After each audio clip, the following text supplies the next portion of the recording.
for the hour. And before I introduce my guest, I just want to let people know that you can participate in today's webinar and ask questions.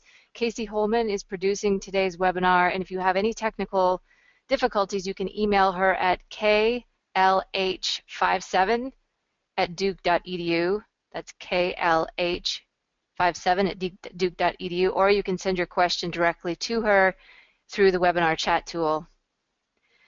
If you have questions for our guest, you can post them in the questions chat box in the GoToWebinar platform as well. So I'm going to get into the meat of our webinar and introduce to you Serge Rivet, who's along with his collaborators is the DML Trust Challenge grantee for the Open Badge Passport project. We have a couple links that we can share with you in the chat box. One is to his proposal on the DML competition.net site, and then also to openbadgepassport.com, the actual site. And I'm excited about Serge talking today. He has more than 3 decades experience focused on identity construction and e-portfolio work, which is a really nice philosophical foundation for badges. And he is, in his words, committed to creating a world where individuals are in full control of their personal data to lay the foundations of a society and economy based on more balanced relationships between individuals, institutions, and businesses. It sounds like a perfect setup for badges. You can find Serge also on Haystack. We have a link to his profile so you can keep up with his blogs. And now, Serge, welcome and thank you for coming on as a guest and talking to us about your work with Open Badge Passport. Well, thank you very much. I'm very pleased to be with you today. We have 1 hour, is it correct? Yes. 1 hour. So I'll try to pace myself to do a presentation within 20 minutes. I can be interrupted. You can ask questions anytime. So please stop me if there is something which is not clear or if you disagree with something. I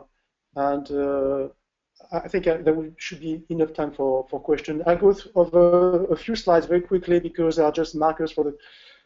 So there is a bit of information when you go back to the slides. I spend a bit more time on some of the slides. Okay, so what I'm going to do today is present the ideas of the Open Badge Passport. And first, what I would like to do is present where does the idea of the Open Badge Passport come from.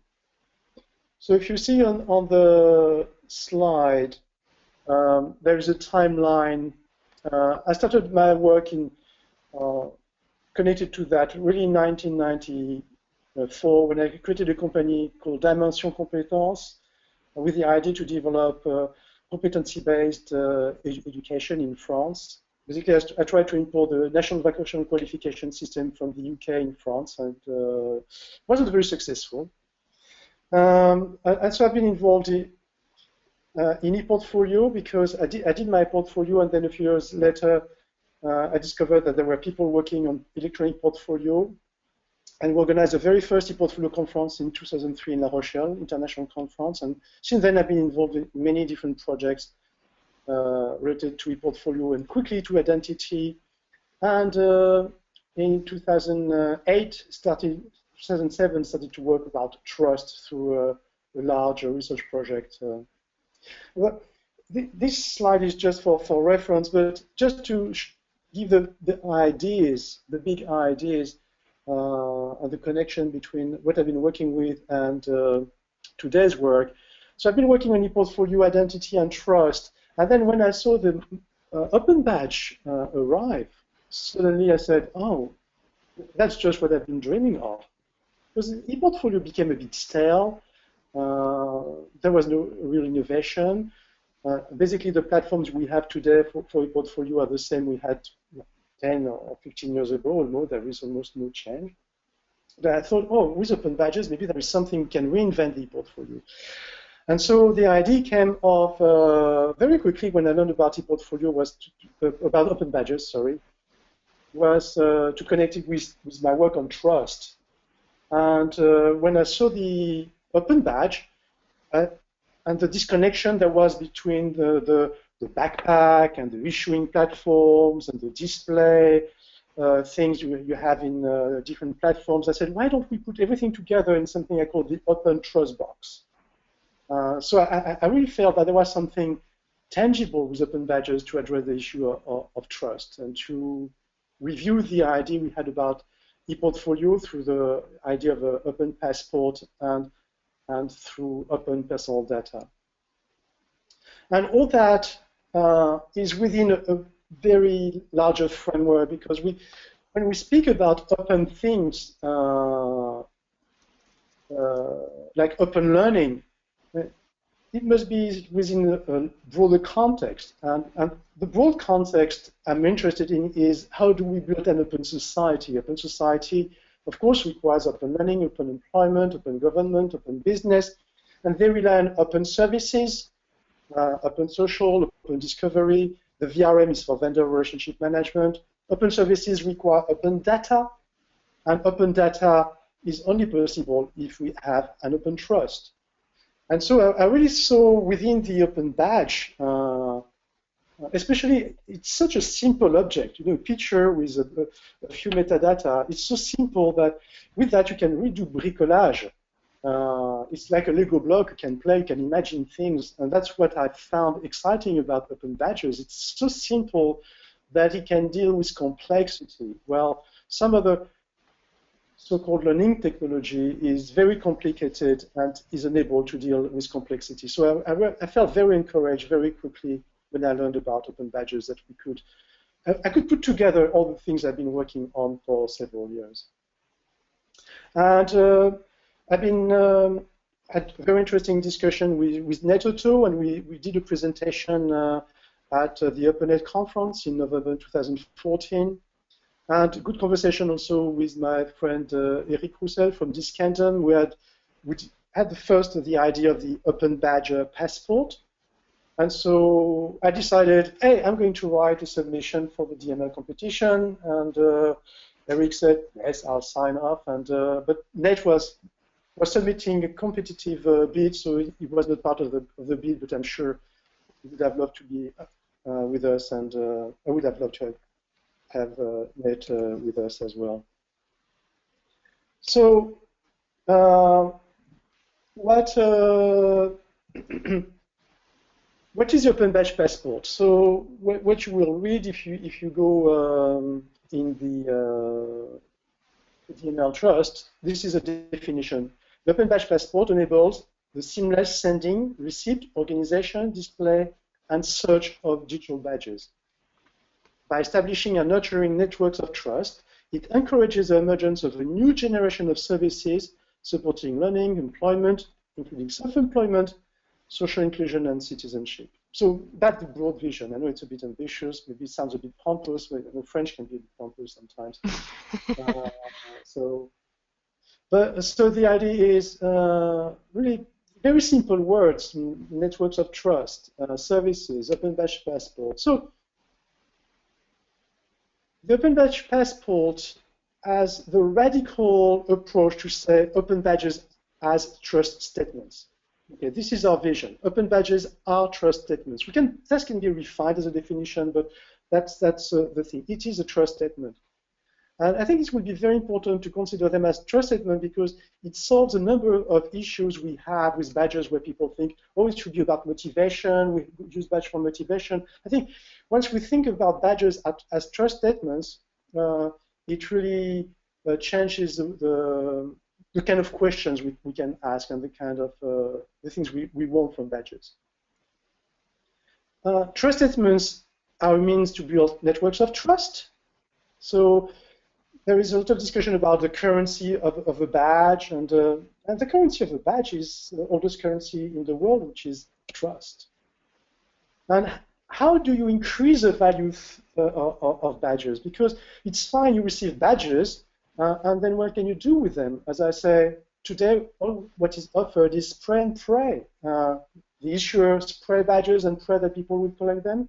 People collect badges, put them on LinkedIn, and pray that someone will read them. So we need to change that and using open data, using badges as badges repositories as a space for open data could lead to very interesting, innovative services. So this is a bit wordy, this slide, but I'll read it because I think it really summarizes the vision of the project. It is the value of a badge, trust, depends on the combined value of the connections within the trust network. It varies with the relative position of the observer within the trust network. And if we want to create new value out of a collection of badges, one needs to create new connections. So how can we create new connections? The idea of the service is to create new connections through web services or apps.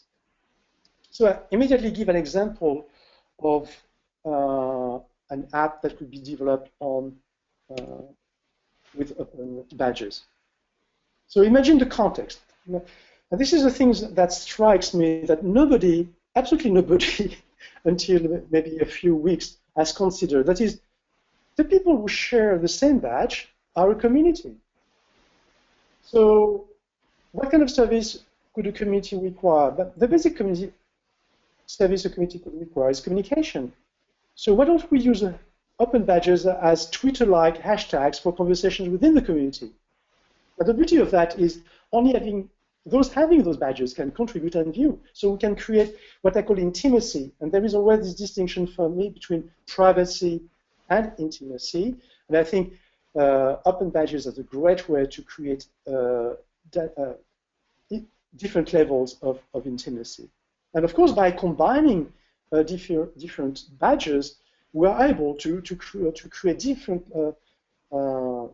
threads of conversation, different level of intimacies.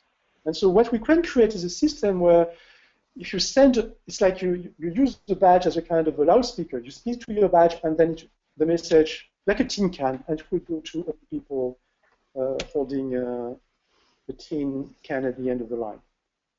And so this is just a picture of what it could look like. It's not very good. I did that myself. I think a good designer would scream in looking at that screen. But that's the idea, okay? So that we have conversations, and the badge, or collection of badges, is there to structure, capture, organize a conversation.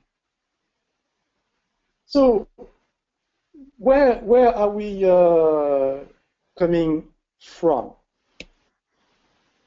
And this is a bit of my protest war, okay?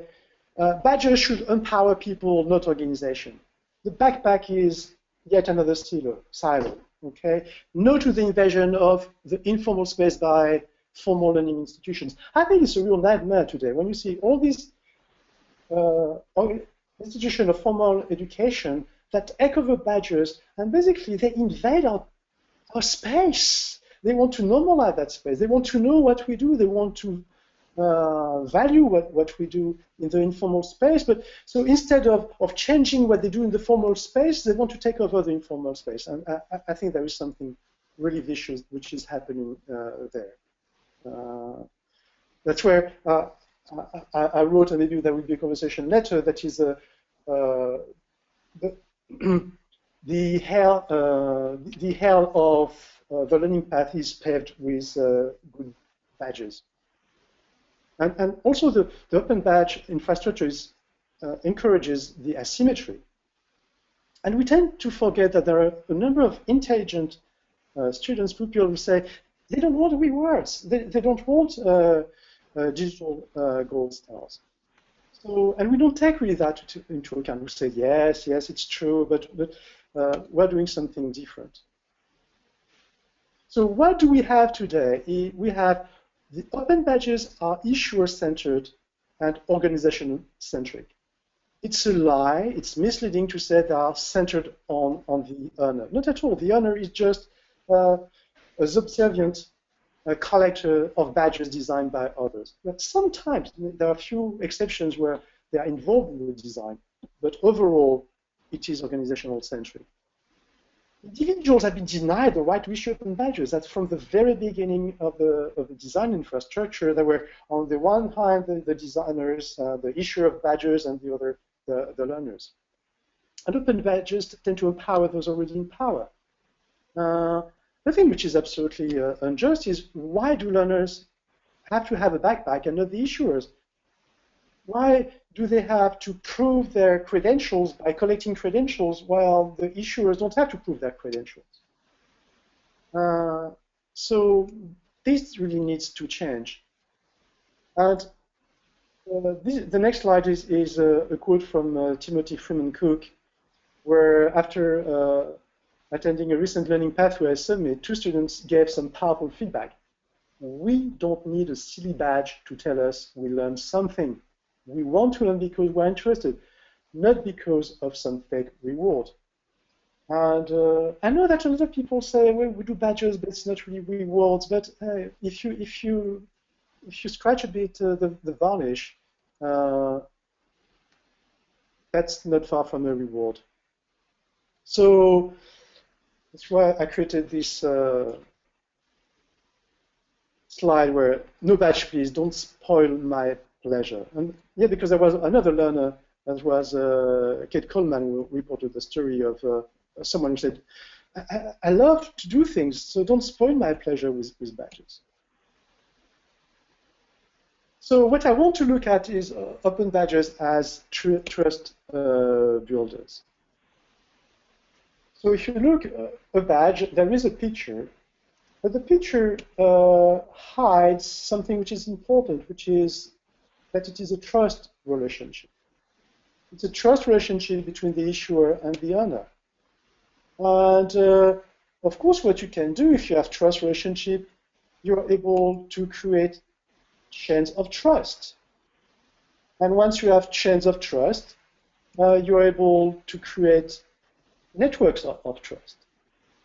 And this is this property that we want to develop with the Open Badge Passport. How can we use badges to create these networks of trust, and then using the information of these trust networks, create new links, new connections with people, places, ideas, businesses, any kind of possible connection that will add value to what already exists. So what is the vision?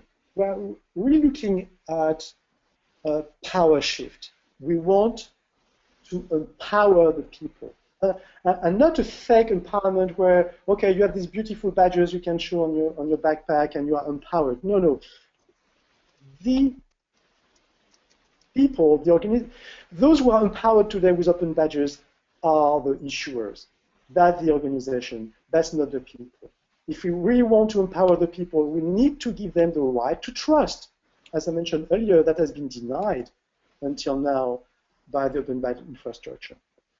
So what we have, if you look at what we had before and what we could have today, is yesterday, okay, as an owner, you had a backpack, your issuer was sending badges to the owner, put them in the backpack. Now, everybody has a passport. Everybody, the issuer, the owner, everybody has a passport. Everybody can create their self-issued badge where they can decide of their own identity, and then they can ask people to endorse their badges. So basically, we have something which is, I'll develop a bit later, which is centered on the badge. The badge is, the credential is at the center of what we are trying to build. So we want to move from owners that are collectors of badges to owners that are active connectors, that are using badges to connect to other people. As I mentioned in the first service, I described people sharing the badge, the same badge, or same collection of badges will be connected.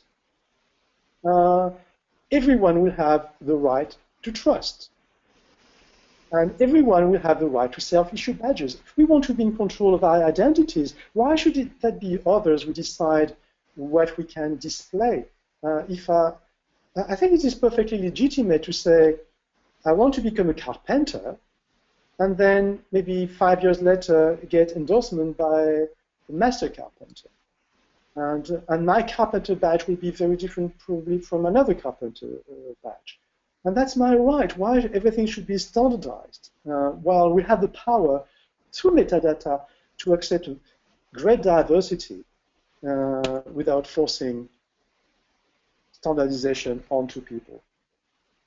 So what you will see now is the vision we have about the open passport. So basically the idea, we have a number of services.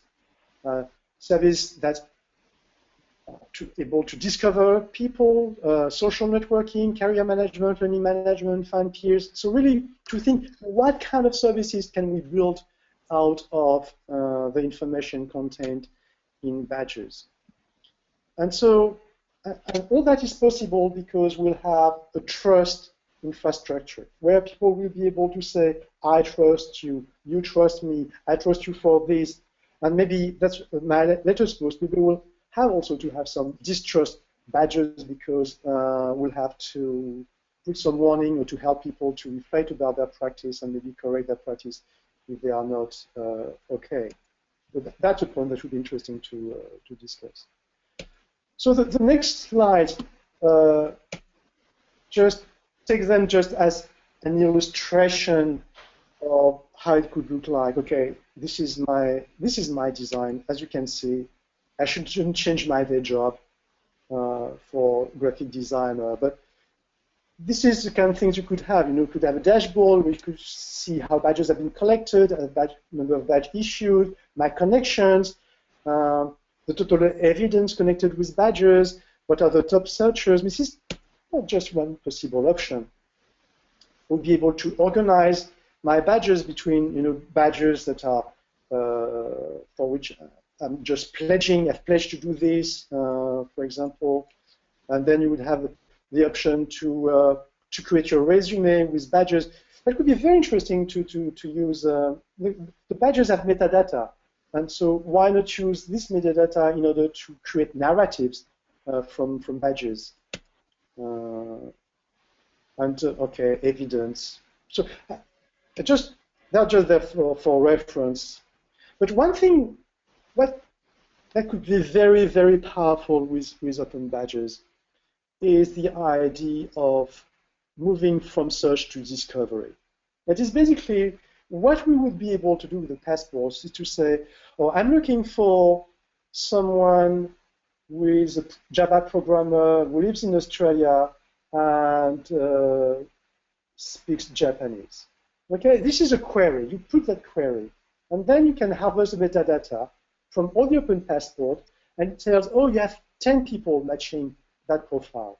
And then what you can do is to use the handle from that query to send a message to these 10 people. You don't know who these 10 people are. And then these people can decide to connect or not with you.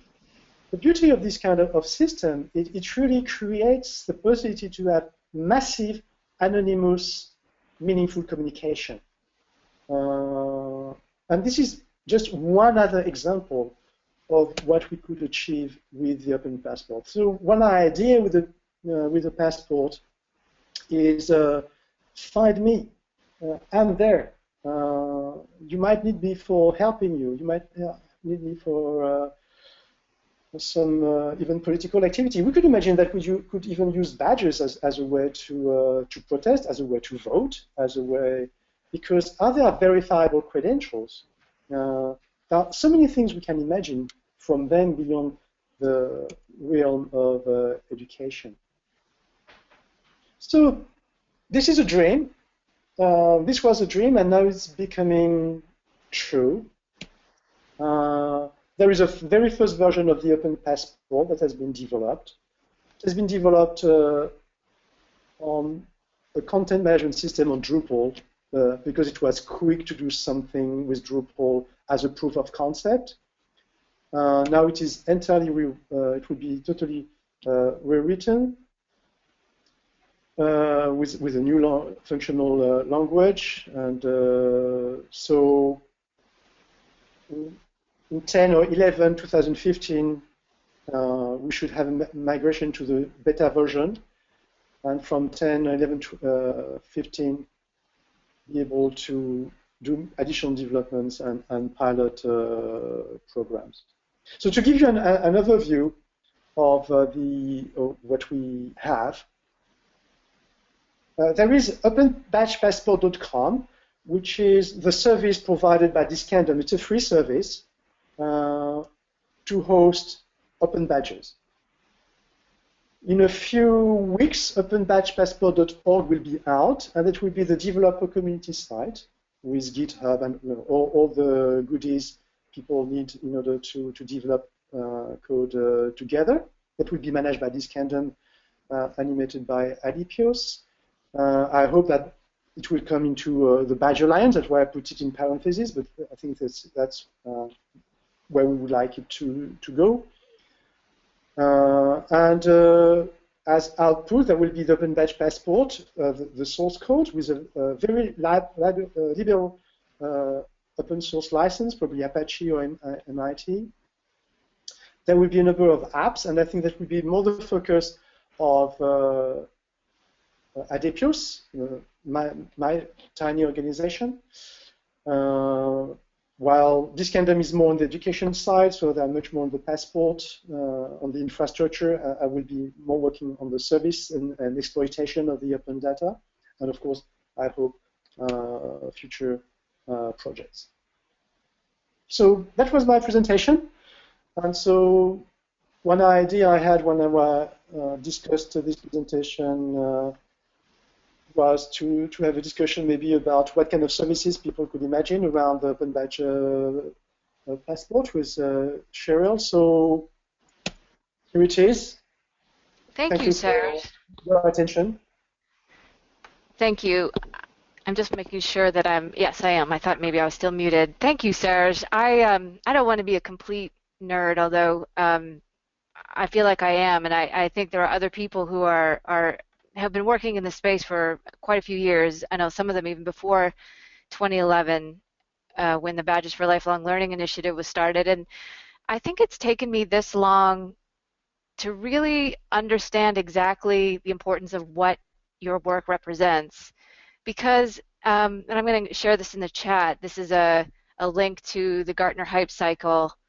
And I find this graph really fascinating. For people who don't know about the Gartner Hype Cycle, it's a market forecasting firm that helps companies figure out when they're supposed to adopt new technologies. And they call badges micro open credentials, and they're on the peak of inflated expectation. And they say it's going to be 5 to 10 years. And as you can see, if you're looking at the graph, MOOCs are apparently headed for obsolescence. And so they make these forecasts, and it's interesting to have a conversation around. And the reason why I'm giving this big introduction to this topic is I think what you're saying is we have to unplug ourselves from thinking of badges as credentials, which is really profound when you think about Dan Hickey's work. He followed all of the Badges for Lifelong Learning projects, and one of the findings, and I'll include this link as well, this is to his research.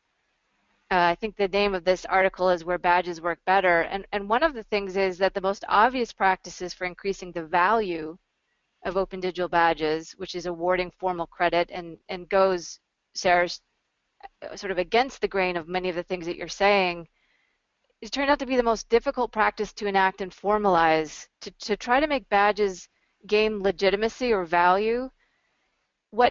What I get from hearing you talk is that we've almost had a failure of imagination to think about different ways of defining value for badges. And so in trying to figure out what does it mean for badges to be successful, when we call them statements of trust and we define them in the way that you're suggesting here, it shifts the entire conversation. I mean, it really shifts it away from what the media has been so hyped up about, which is that badges are going to replace real credentials and disrupt higher ed and things like that. And so I feel like what you're doing is you're actually saying we need to have the conversation so that badges go back to the slope of enlightenment, where we can just do the work here of identity construction and talk about these as statements of trust and not get swept up in this incredible conversation about badges as credentials. Sorry to speak so much about it. I'm still trying to get the right language just to say it very succinctly, so I really appreciate the fact that you could do that in your presentation. But I just wonder if you have any comments about looking at this graph and the idea of badges as micro-credentials. It just seems like those are almost the antithesis of what you're talking about. It is. The thing is, when I wrote the article about the deleterious effect of mistaking security for trust, we live in a society where trust is more and more a problem. And the question is, how can we rebuild trust? And so I see the badge or credentials, self-issued credentials, or we can as a tool to rebuilding trust, because there is no alternative when trust is waning. We need to rebuild trust. I know it's a tautology, but you can't escape from it. So how can we rebuild trust? What kind of technology will help people to rebuild trust in themselves, in their community, in their local community, at a global level, with politics? And I think it is by giving them the instruments for recreating these trust networks. And of course, trust can be related to skills, knowledge, to many different things. But the problem with when we speak about micro-credentials, I've no problem with credentials as such, because what is very interesting, and NATO now for the Badge Alliance is involved into the open credentials initiative with the World Wide Web Consortium, which I think is very good. I think it's very good to place open badges in the broader discussion around credentials, but it's credentials in the broad sense, not credentials as diploma or qualifications, not as mini qualifications. Mm-hmm. It's credentials as I trust this person to transmit I trust a messenger to transmit the right message to the people this message is targeted to. So maybe we need to regain to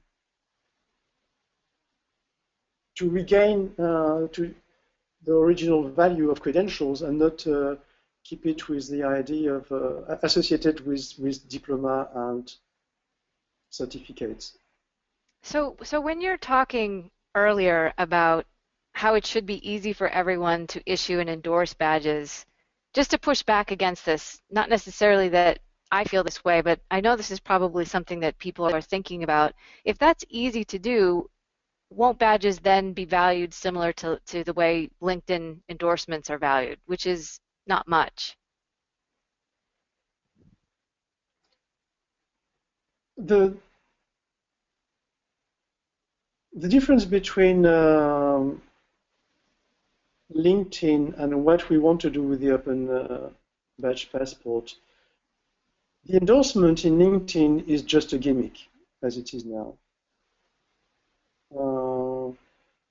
Anybody can endorse anybody for anything. So and we're unable to trace and to verify if the person issuing the credential has any credibility in that field. There is no evidence associated to that. There is not even a narrative associated to that. You know, the minimum when you endorse someone is not just to click a button, because it's very much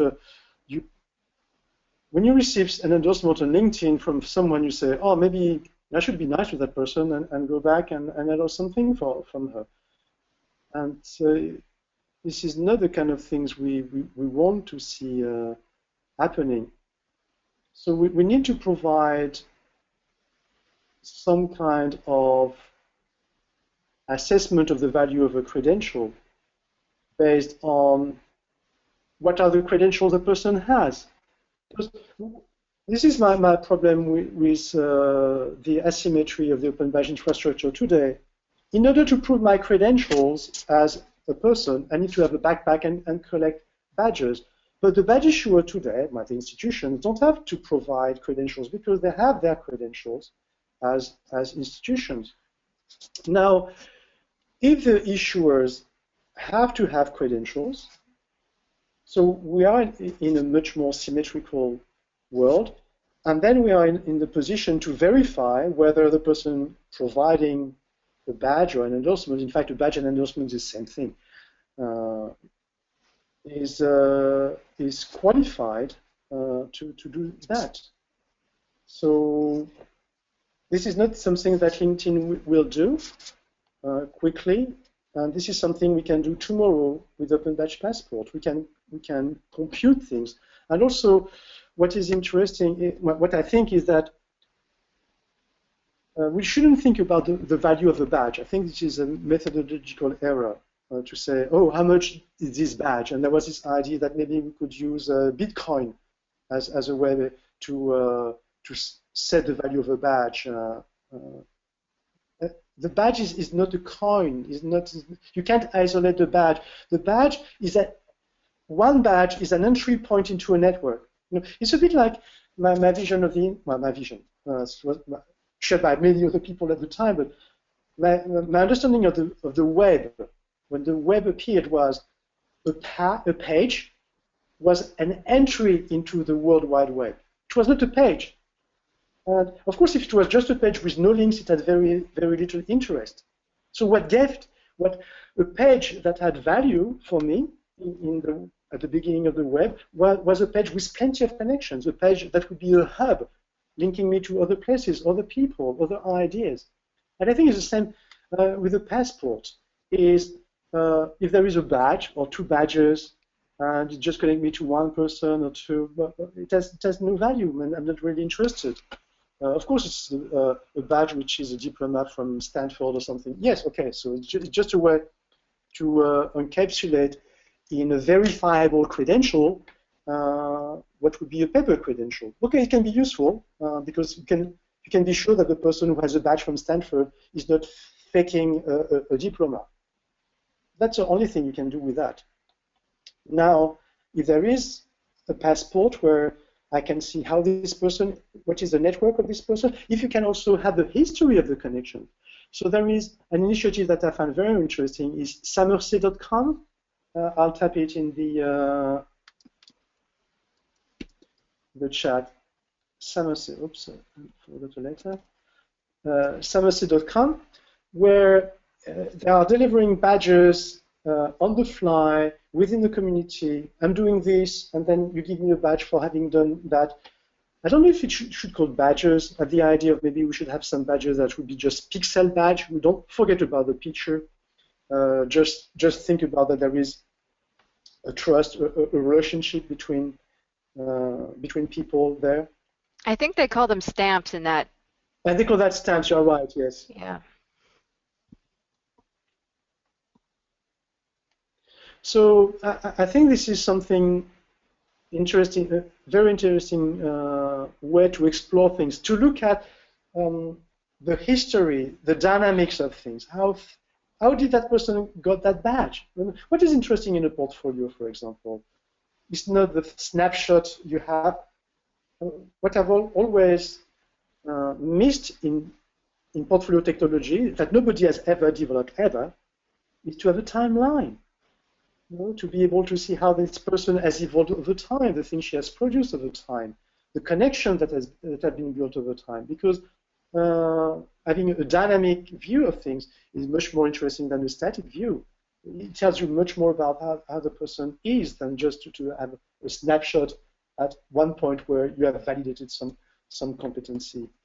So the idea of the open passport is also that to be able to record the history of transactions, of trust, maybe distrust. So at the end, we're able to build a more complete picture and have a more meaningful interaction. So another question, and I apologize, Serge, I was reading, in preparing for the webinar, I was reading some things, so I'm not actually sure where I saw that you wrote this, so if you didn't say this, let me know, but I think you mentioned at some point in either a conference proceeding or something that you've written in one of your blogs that badge backpacks are obsolete silo technologies, and I wondered if you would just comment on why you think that, or if you agree with it. Now, basically, what can you do with the backpack? Nothing. All you can do with the backpack is you can collect badges, and then if you want to value your badges, you have to put them under LinkedIn or Facebook. There is something wrong there. It's basically, we're working for Facebook and LinkedIn.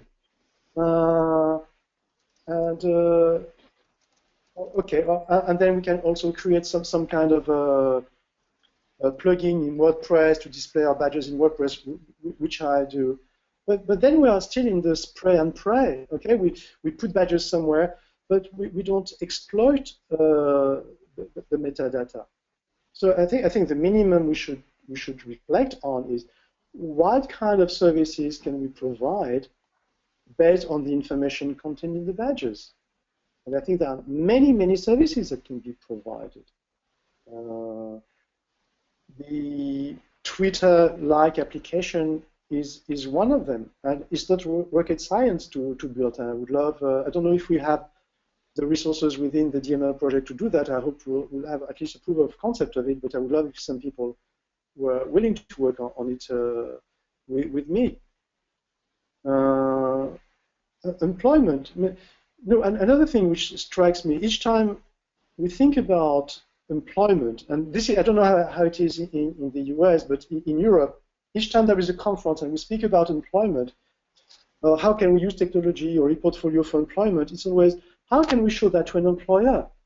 And I think it's a big mistake because it's over 37% of Europeans now want to be self-employed. It was 45 before the crisis. So how do we do with people who want to be self-employed? The employer of someone who is self-employed is their clients. So basically what we need to develop is an application that will be the kind of a public service for the self-employed that doesn't exist today. If you are self-employed and you go to the a public employment agency, they will say, oh, it's a great idea because you will get out of the statistics, but we're not able to help you. Basically, it's a jump in the unknown if you want to be self-employed. Again, you pray that something good will happen. And we see so many people move into self-employment and we are unable to sustain more than a few months. So I think thinking about how we can use open badges as a means to develop, and it could be really, we should start within local communities because there are so many people who are in need of services and people who can provide this kind of services, and so to use badges as a way to build trust within local communities, to share services could be something worth exploring, I think. Yeah, I think one of the things, I mean, I really had a light bulb moment, and I'm saying this having thought really deeply and a lot about badges since 2011. It really was a turning point for me, particularly I was reading one of your conference proceedings. It was the idea that maybe right now we can't really understand the value separate from the idea of how traditional credentials already work, because we haven't really seen the learning analytics and the mobile piece come together in a way where, and you went through this very nicely in your presentation about the value has not yet been tapped. And so I think that's really meaningful for the Badges for Lifelong Learning grantees because we were so early into this space that there's still, and that this is why I think the hype cycle is kind of interesting, that once the hype is worn away a little bit, and part of the hype cycle is that there are some very prescribed things that happen in terms of other players move into the space and technology starts to become much more broadly accepted and adopted, and it works. Because I know a lot of people with the backpacks and things like that were finding it very difficult to get in and out. So just things like that that are going to grow around in the ecosystem. And so one of the moments when I really had that aha moment was reading, I guess you were working with the Transit Project, and you talk about what to me seems like the most important tension that we're seeing with badges, which is between a central authority defining badge standards which makes it more likely to be treated as a credential. So then value is decided by the person earning that as, well, this is meaningful because there's an authority who says so, versus a decentralized set of standards that can fragment things. And you write about this, and maybe you can talk a little bit more about poorly defined and fragmented criteria might be detrimental to the readability of open badges, if not their credibility altogether. So is that a statement about this tension you're talking about between the central authority and this more decentralized set of standards? Uh, uh, I've developed competency standards, and I think they are a very useful tool. But the problem with competency, it is a very analytical approach. And very few people are really trained to think this way. And what I've seen with standards, with even good standards, is that people take it as a piecemeal. They will say, okay, Monday we will do competency 1.3.4, and Tuesday we'll do competency 1.3.5. And so they will take good standards, but they will fragment these standards in their practice. And so this is a kind of standards that are top-down, for example, industry standards that are quite good. I think standards are very useful to good standards, in my understanding. Good standards are developed through functional analysis. That is, you take a whole sector, an industry, or a role like management or administration, and you look at all the functions that are associated to that role. And so that will, if we take administration, it will take from the person loading the copy machine with paper to top executive director, because you describe all the functions. So you map a territory. So I think competency standards are very good at mapping territories. What I see with open badges is just the opposite. It is we do task analysis. And task analysis is just at the opposite of function analysis. That is, or we will take a job role and we'll try to define what are the competencies for that job. And we'll add a job role next to job role, and then we have a very fragmented approach. So my problem with the fragmentation is not the fact that everybody define their own standards.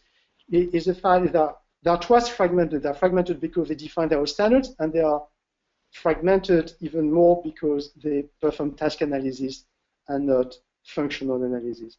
The beauty of a functional analysis is basically you have the map of a territory, and it tells you where you are and what is the path to reach the destination you want to reach. And there could be many different paths to reach that destination. And what I've seen with open badges is nobody is developing proper functional standards. It's just on a piecemeal, okay, this is the competency, and it is extremely fragmented. So the fragmentation is in the thought process itself, is the idea that you can define a competency independently from other competencies within a broader environment. And then the fragmentation goes even deeper is with the evidence you provide. When I worked as an assessor, what I learned is that a good piece of evidence is a piece of evidence that will cover multiple competencies. If you have one piece of evidence that covers just one criterion or just a few criterion within a competency standard, it's probably not a good piece of evidence. And also, you need to engage people into activities that are meaningful, because I've seen too many things where you will, it's just like preparing people to the test. So there is a badge, and they will prepare people to the badge. It's the same mentality, same fragmentation. Well, we should engage people into broader activities, and maybe within these broader activities, there will be some, okay, let's use micro-credential for a second and say, okay, I could accept this idea of micro-credential if it was connected to broader activities as a kind of a marker to say, oh, you've already done that, that, and that. This is already some kind of success. But the problem is, we are in a situation where it is a tail which is wagging the dog. Mm-hmm. And so many badges are very bad from that point of view. We do have one question from Mark in our question box. Serge, do you have a good example that you like that you can point people to? I think Somerset is very interesting to me. I think this is a place where I see the most exciting thing happening with badges at this stage. There are a few others. And even I don't have them, don't know them by heart. But if you, Mousewin was something interesting. Just came to my mind. I think there are a few examples like that where really it is about giving some power to the people, really not paying lip service to empowerment, but to look at how can we empower people, and then how can we use badges to empower people. And I think that would be my response. I was going to encourage people to ask questions. If I know we've got a few, well, more than a few badges for lifelong learning people that are probably experiencing this conversation from the aspect of actual practice. And I was glad to see there's a comment from Jim Diamond, who your project, Jim, is one that I was thinking about while we were having this conversation. And Jim says, and Jim, also let us know if you want to unmute and talk to Serge directly. But Jim writes, I suggest looking at something like the National Board Certification for U.S. Teachers. We argued, and he's using an acronym here for his project, ASHP's badge system mirrors in some ways that competency system, and then teachers with whom the project interacted valued it. A big problem is that there's no there. Yes, I suppose that the competency framework for the National Board certification has been done through functional analysis. That's what I would imagine. I don't know the competency standard. Well, we're going to unmute Jim. Somebody here is magically going to make that happen. Hi. Hi, Jim. How are Hi, you? John. Hi, Serge. Thanks. This is very interesting. So, of course, I'm sure there's a ton of people chomping at the bit to be unmuted. So, thanks for picking me. I just I have a lot of questions, which I think is great, Serge. But I guess just to stick to this comment, I would argue that the American Social History Project, that's the badge system with which I happen to be affiliated via a research project, did a very good job of basing its badge system on an existing competency system. So, this wasn't a badge system that came out of the blue in some ways, right? It rather was a badge system that hews pretty closely to what, in this case, many history and social studies teachers, or maybe not many, some percentage of a professional body recognize as core competencies. So that, if there's a transparency in these badges and people can see those competencies, there's a strong recognition that those are valuable skills. That's not universal by any means, right? But I think the broader issue, at least for this project, and I know that people like Digital Promise are working on enabling recognition of these badge systems. But in our case, there was nobody else to play with in some ways, right? I mean, badges are relational. You can have a badge and that's great, but if you don't necessarily have, especially in this credentialing vein, if you don't have somebody else to say, oh, I get it, that's worth something, then I think it's tough to ask people to do that work.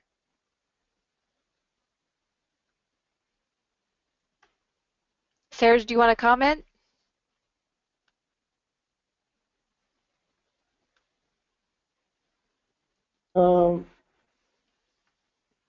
But this is a very specific way to. What is the problem you try to address with badges here? Is to help people to get a qualification. So I think that's right, Sarah. I mean, this is, and this, again, this might not be immediately germane to your discussion, especially since you're talking about maybe moving away from badges as credentials.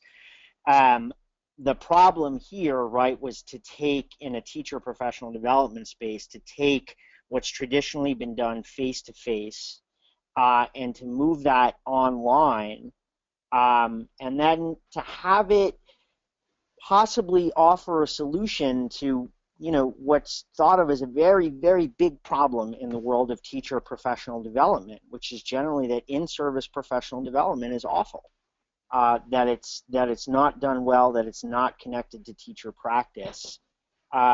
So this was an attempt to take what's generally seen to be a strong in-service professional development system, bring it online, and then credential it.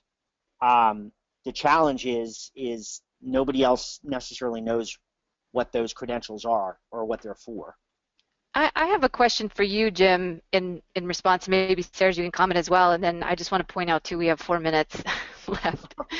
But I just wanted to say, do you think that part of the problem has been that there is not really a good tool? For example, if I want to walk into an interview and I already have my credentials, I'm already a teacher, if I have a really good tool to say, here are some additional things about me, and it's beautifully displayed, it's easy to navigate, the analytics are interesting, it's a combination of things that I have done, conferences I've attended, things that I've learned. It's also maybe some things, some badges that I've issued about myself that I'd really like to show some evidence to say, here are some things I can do. Do you think that that would shift the conversation a little bit and create a little bit more of that relational, like it basically, I'm saying, is it a user experience issue? Mm-hmm. So quickly, I think, yes, sure, it could do that. I think the bigger issue, though, Cheryl, is that, and this is really the question for all badge systems, right, is that it's got to reflect the values of the people for whom it's meant. And, what we've heard from teachers, by and large, at least these history and social studies teachers, is that, they don't really receive recognition for differentiated professional development anyway. Right? The way these systems currently exist is that they go and they do their PD hours, somebody signs off, and they get their continuing education units. So at least in this space, there's not necessarily a lot of demand for that kind of interface, if that makes sense. I do have one more question here. Should we try and squeeze it in? We might have to go a little bit over, but I know that there is a possibility that GoToWebinar will snap shut on us. So I'm going to squeeze in this question. And I guess this is both, Sarah, maybe you want to tackle this. This is from Ross Gashi. Are these things really dichotomous with regard to badge designs? That is, can't we have some badges which follow a documentation portfolio logic and also some which follow a credentialing logic? Anyone want to tackle that? Well, yes, but I wrote a blog post about typology of badges, and someone tried to write a taxonomy on badges, and I wrote a quite ironic post on taxonomies. I think we have. I tried to calculate the number of type of badges, and I thought there were millions of type of badges. If you consider all the different variables with issuing, receiving, and so I don't think there are 1, 2, 3, or 10 type of badges, but there are many, many different type of badges. And some badges are more relevant in some context, but I think what we should really do is to explore how we can how the different connections we can build with badges. And so 1, 2, okay, in some context it might be enough. I think I would like to have a private conversation maybe with Jim at some point, because we could have some brainstorming about how badges could be used by history teachers in order to not just be connected to competency standards, but to other things that could be in a way connected to competencies. One point about badges, they tend to be much too individualistic, and one of the things I try to promote is the idea of achievement badges that connect people that have done something together, because real work in real life has different competencies, different people, different jobs working together towards achieving a goal, and to be able to show that we have achieved something together could be extremely powerful. Unfortunately, it's not yet part of the open badge ethos. You know, we always think badges as something which is individual, and I think we should really try to rewire our brains a bit and think badges as something collective. That's why when I said even when it is one badge, it connects us together. If we have the same badge, it connects us together. So why not a badge that is a quite a unique badge, but which says we have achieved that together. And having a series of achievement badges that connects us to other people increase the credibility we have, increase the trustworthiness of maybe the competency badges we have. My point is not against competency badges. It's not against skill badges. It's we need to have a diversity and explore things that couldn't be done before. You know, my acid test with technology is what can we do today we couldn't do yesterday? And most of the time, what I've seen with so-called innovation, we could do that sometimes much better yesterday than we do with technology.